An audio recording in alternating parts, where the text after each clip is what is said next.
Hi, I'm Emma Jacobs, and this is my Google Drive. You can see that I have created two folders as of right now. I do have a ton of docs that need to be put into folders, but I am also learning this technology too.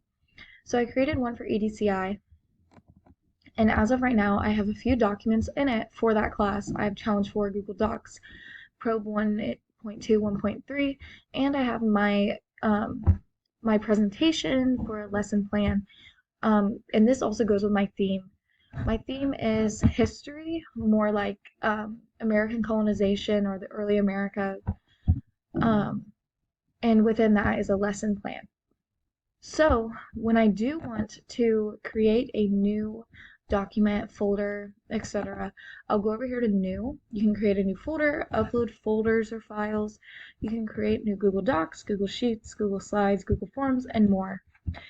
This piece of technology really helps teachers become organized and more focused on what is there. So, whenever I want to create a new doc, I make sure that I'm on the correct account that I want, and then I'll go to the Google Apps icon up here, which is the 9 little circles. I will go down. You can see just how much Google offers right here. So, let's say I want to make a doc. So, it takes me to Google Docs. Here are my Google Docs as of right now, but say I want to create a new one. There are multiple templates that I can choose, but right now I'll just create a blank. So first what I'm going to do is name this new Google Doc. I'm going to name it Google Doc Example. This doc really has a variety of tools that a teacher could use in general, or just somebody who needs to type an essay or a formal letter, etc. It has multiple different things you can do. So say that I want to type up a letter, Dear John. Okay, so I send that whatever to John.